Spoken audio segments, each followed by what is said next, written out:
Hello, fellow crazies of the interwebs. Your deranged net neighbor with almost 18 years of Zen and meditation here to tell you. I think fake it till you make it is one of the worst pieces of advice I've ever heard. It's toxic positivity at its finest. A subtle confession that you, as you already are, is wrong and we need to fix that so you don't make the people around you uncomfortable. Unavoidable side effects may include a deep-seated sense of self-hatred so rooted in the values of others that you only seek approval from the very same people who are making you miserable in the first place. When you feel hopeless as no matter what you do, you just can't seem to get it right, the system is working. If you can't trust yourself, they can convince you to trust them instead, leading to a worst case scenario of you ending up not wanting to live a life at all anymore because you followed their advice and you still feel unlovable. We're suckered into a culture that promotes positivity but does so in a disgustingly disingenuous, extremely negative and harmful way. I love my boy Jiddu Krishnamurti because he's spitting facts here. Nature is busy creating absolutely unique individuals, whereas culture has invented a single mold to which all must conform. We grow up in a culture with a specific blueprint on being a good person that teaches us how to fit in and not stand out. There's a typical way you're supposed to be, but that's the problem. People are so focused on what's supposed to be, they often overlook shame them into becoming depressed, really. People who are diverse and non-typical, when you get caught up on what's supposed to be, what's not normal is seen as deviant instead of just different. An expression of the diversity of life. I mean, you've got a pair of eyes. Probably. I'm not entirely sure. If you're watching me and you don't have a visual disability, you can tell I don't fit most conventions of normalcy. Remember to stay hydrated, homies. And if you remember the other name, yeah. And I used to try exhaustingly hard to hide that until I realized what's supposed to be is all made up, usually by someone who's in power and wants to keep the status quo so they can remain in power. It's called hegemony, baby. If I remember to use my freaking sociology degree that's been really awful at getting me a proper career. Anyways, there's no way of how things are supposed to be. The most accurate way of seeing life is to let go of the shoulds and instead getting curious about the, well, how is it actually really right in front of me? There's thankfully a Sanskrit word for this. Disclaimer, I don't speak Sanskrit, so I'm about to butcher this. What is samyak dristi? I don't know how to say it, but in Zen, at least in the English way in Zen, it's just translated as right view. Right, not as in this is the correct way of seeing it, but it's seeing things with an empty mind or without a predisposition on what should be and being clear on what it is as it is, not what you think it is or what it should be. And now I want to talk about neurodiversity and the stigma of being different. Most neurotypical language includes a lot of subtext and reading between the lines, while people who aren't neurotypical are more direct with their language. What's the phrase? Don't read into what I didn't say. Something like that. Feel free to correct me if I got that expression wrong. I don't mind. If anything, I actively encourage people to correct me. The problem is that the people who make the rules and are often the ones that are in the position to dictate our livelihood aren't usually so open-minded. The people who are at the top often have had to deceive people to get into the position they're in the first place, which is why this type of communication can be oh so dangerous. Lying by omission or keeping their real agenda safe so they can win people over. Inshitification, anyone? Don't get me wrong. I'm a creative writer. Subtext is like a mysterious lover.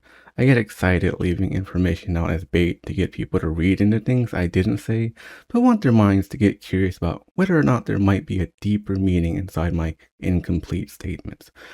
Or play detective trying to figure it out if there's any deceit to what I intentionally didn't say. So subtext and I are best buddies, but only in fiction. In the real world, it just gets us into trouble through miscommunication.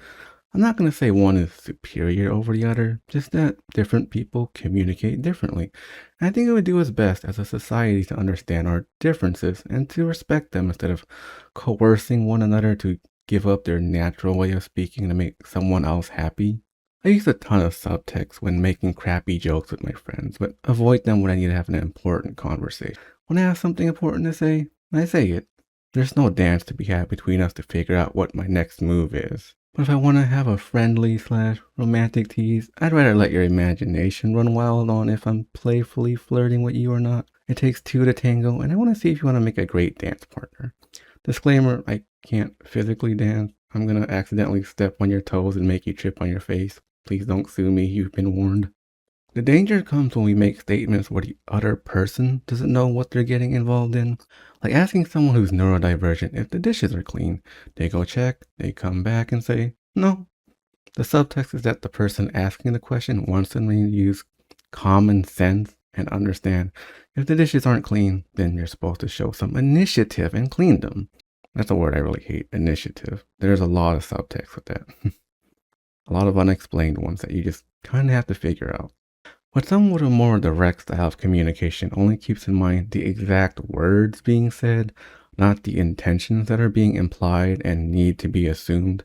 This is a double empathy problem. The reason this doesn't make sense to everyone is that common sense, well, it's a myth. It's not real. What's common sense is something that has to be taught, not something innate to being a human being. What's normal in my family might not be normal in your family, etc., etc. First, I'm gonna throw myself under the bus here. Dressing professionally. I come from an upbringing that's pretty casual. First generation immigrant, where my sister is the first college educated, but no one in my house is in a field where I knew the proper dress etiquette when it was my turn. So when I had to learn to be a professional, I never had any role models to tell me how to dress or conduct myself in a way that would help my working life. Business, casual, like what the fuck was any of that? I had the skills. Shouldn't that be enough? There's a specific way I should be talking. I have to make my voice perky or confident for people to believe I'm competent about what I'm talking about, irregardless of my skill in the matter? Like, what? Like, someone had to design this specific set of rules. You aren't cannoned out of your mom's womb knowing pink isn't the professional color. What color it is, I'm still honestly not quite sure, so I just wear black. In a more troubling example, let's talk about our relationship between one another for a second. Take, for example, the lack of texting from someone. Most people would say common sense dictates the lack of texting from someone means they don't like you. They aren't interested, honey. If they wanted to, they would. But like, what if they have ADHD, and a common attribute for people with ADHD is that they forget to text people? Or they thought they remembered texting someone only to realize they never did, and it's been 3 weeks, and now they're too embarrassed to say anything because if they respond violently to your absence, you're going to feel like a terrible human being. Might as well not make things worse by apologizing because most of the time the other person just believes you're making excuses for yourself and not that, you have a disability. I may be saying something quite controversial here, but ADHD and autism, etc., aren't inherently bad, but the expectations society has of you is misaligned against these traits. So while they aren't flaws of you as a person, they are inconvenient to the way society is run and demanding of you. And there's no clearer picture to this discrepancy when you realize different cultures have different values. Take, for example, eye contact. Oh, just look deep into my eyes and peer directly into my soul that I totally don't have. Ooh, I don't know why I'm making these noises. In the West here, eye contact is a sign of respect and that you're listening. We teach people this, and you often hear that people who are neurodiverse struggle to make eye contact for one reason or another, and yet there are many professionals who would consider this a defect instead of a difference. Did you know in some Eastern cultures, eye contact is considered a form of aggression? So yeah, if it's considered a sign of respect in one piece of rock in the West, and a sign of being an asshole on the opposite side of the planet, well, which one is right? Because surely what makes someone a deviant is an innate thing every single person on the planet agrees on, and not something so subjective as the culture they were brought up in. No, it couldn't be that what's appropriate or not is just made up. And I'm an orderly person. I love stability. Check out this post by an autistic person who went to Japan for 2 weeks and went, oh my god, it was like they forgot they were autistic because they weren't being treated like there was something wrong with them for being who they are. They did nothing different other than be part of a different culture with a different set of customs for a while. We even have this whole body listening chart in the West telling us we have to be quiet and looking at the other person to show them we're paying attention, when many people can easily fake this and pretend to be an active part of a conversation. But from my time with neurodiverse people, I've noticed a lot of them actually are more attentive when they aren't looking at me, and their hands are usually preoccupied with something else. And from what I've been told, it keeps the stakes low enough for them to not feel overwhelmed that they can actually think clearly. So when my friend needs to fidget with something as we talk, I don't consider it a sign of disrespect. That's just how she regulates herself so she doesn't freak out and stay calm enough to have access to her rational side. I'd add emotional regulation too, but the person I'm thinking about for this example is more thinky than feely, so it doesn't apply to her as much, but for other people, yes. Yes, it does. Again, I have nothing against this chart or what it's trying to communicate. I'm a pretty calm and mellow person, and I naturally do most of these things anyways. Everything except for the eye contact part, at least. And the thinking part. This could be for another video, but when you're thinking, often, you're not listening at 100% capacity. You split your attention, kind of like what I mentioned earlier about right view. Thinking might be a defense mechanism so you can think up an argument on what to say back in retaliation. Not always, but it often is. When you listen fully, your heart and soul is in it, and you may not even need to speak a single word in return. It's about being receptive, not reactive. When you're listening, it's not about you, it's about them. Again, I don't want to go too off track, but if someone else is interested, I could put that on my list of videos to make. Obviously, in the East, cultures value being the same and not standing out. Don't disrupt the system. But even in the West, where they advertise to try and pickpocket everything you're worth so you can be special, the message is still, don't be too special, or else you're just a manic pixie dream freak. Some will tear you down while others will just want to fetishize you. I don't know how to say that word properly. Fetishize? Fetishize. Screw it. Just let it rock. You don't even have to be a woman to be fetishized. Screw it. We're moving on. I can't say that word. Before I make this video too long, let's get to the point. One thing many cultures value that isn't innately right, or maybe I should use the word true. One thing many cultures value that isn't innately true is that positivity is good. Blanket statement. If it's positive, it's good. I'm not here to argue positivity is bad, but I will argue insincere positivity is destructive. So I'm going to define toxic positivity as a forced positivity that is used to cover over any perspective that is negative, simply makes us uncomfortable, or disrupts the status quo. When there is social injustice, ignoring the negative and focusing on the positives prevents us from asking difficult questions. It gets you to not wonder, is the way we're living not detrimental to us? Are we actually causing more harm than good? You know, it's a grim example, but here in America, not even a few hundred years ago, sadly, you were considered inferior just by the color of your skin. If they taught them to just focus on the positives, dude, it would prevent them from seeing injustice and being pissed off enough to do something about it. Granted, these issues are still here, just not to the same degree as when people were allowed to own another person here in the States. Anger is a very useful emotion. If we weren't able to feel our own anger, we would have no motivation to make a meaningful difference in the world. And I'd like to eventually make a video about the difference between feeling anger, expressing rage, and you can feel anger without having hate in your heart. You can definitely feel angry while still conducting yourself in a civil, productive manner. Hate is when that boils over and you genuinely want malice for another person. And that's the thing, we're so afraid of every emotion that feels unpleasant that we're forced to fake positive emotions so the people around us don't feel uncomfortable. Especially in the workplace, we value assuredness even if it's wrong, like betting on stocks that you're confident in, then losing your entire savings on a gamble. Bosses surround themselves with yes men so that even if they aren't right, They can have the assurance of other people that they are right. Appearing like you're competent is more important than knowing you're competent.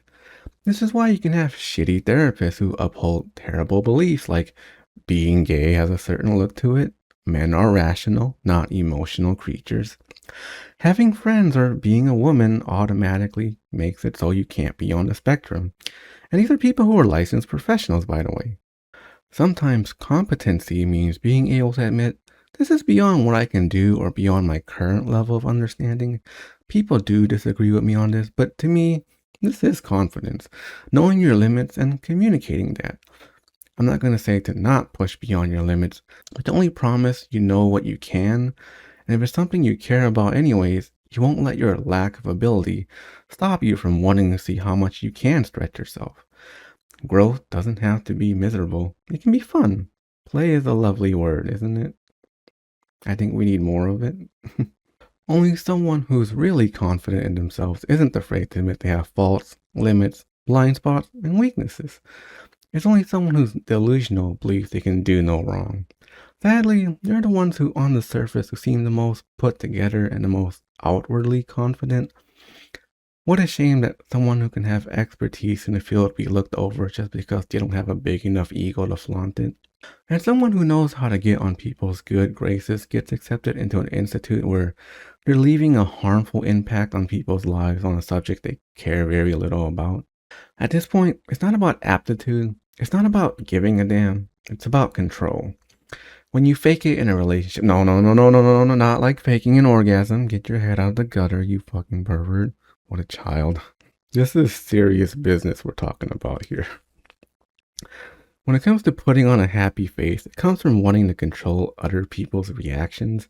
People tend to be more receptive to positive people, not because being positive is better than any other emotional state, but we've been raised to only be comfortable in the presence of positive emotions. It's the only emotion we feel we have a solid grasp on, something we understand enough that we could potentially control it. But here's the thing. Control isn't love. The only reason you would want to control something or someone is because you see them as a threat to your happiness, especially. When someone brings something we aren't well versed in, it scares us. It's unpredictable. If someone is sad and you don't know how to feel sadness yourself without spiraling, you make it bad. Not because it's inherently bad, but because you've been taught it's bad. Boys don't cry. Pull yourself up by your bootstraps. It's not okay to show weakness. If someone is angry, anxious, whatever, any emotion you never sat down with and hung out with, it's a shadowy figure out in the distance. A boogeyman out to get you, forcing you to run away lest you be consumed by bad vibes. You can't tell what it is exactly when you've already deemed it bad and outcast it so far away, but since your mind is going into overdrive trying to figure out the dangers of it approaching you, you're never going to give it a chance to prove to you if it's genuinely dangerous or just all in your head. Never curious enough to learn if it's a ferocious tiger or a house cat. Too terrified to sit in the uncomfortability of not knowing to find out, what is it really? When we value positivity over everything else, we lose something ever so precious called innocence. The innocence of not judging, not assuming, of being open to what's present. If we want people to conform, it's because we believe this is better or this is the right way of doing things instead of just, this is what I was taught. Is a smiling child inherently better than one who's crying? If that question makes you feel uneasy, it should. I'm intentionally trying to get you to feel at least a little bit uncomfortable here. Because why should we be assigning value to an innocent little child? Just because one might be easier to be around doesn't make one inherently more valuable than the other. And guess what? You can't grow out of innocence, but you sure as hell can learn to judge people or yourself who are old enough to know better. Seeing past right and wrong, better and worse, giving your full undivided attention to what is real instead of what could be is where innocence blossoms. Now, I'm not a sadist. I enjoy positive experiences just as much as the next person, but the sad part is it's not joy we're accustomed to, but pleasure, addicted to even. This is something I probably might want to make another video dedicated to someday. So let's conclude the video before I bore you to sleep, because this is going way longer than I thought it would. I didn't think I'd have so much to say. A couple of years ago, I wrote this poem. I call it Enlightenment. The elders prescribed me remedies. Strange was their belief of me. When their costumes wouldn't fit me, they forced hands around my throat, hoping to mold me back to normal. Alas, I was diagnosed as deviant. Shame begged me to take initiative, to carve myself into their image. I had knives cut me into shape. I closed my eyes to turn away from okay, lying unburied near the grim reaper, offering my blood to feed the soil. But now death feared me, trapping himself back in hell, as he saw me rejoice in the anemia. A new self began forming, superior than before, sensitive to bursting, insensitive to I. My reflection scared me more than Satan, covering the lake with holy deeds so I could never be seen. I began inviting breeding bodhisattvas, letting them illuminate my false paradise, allowing me to see there is no hell to fear.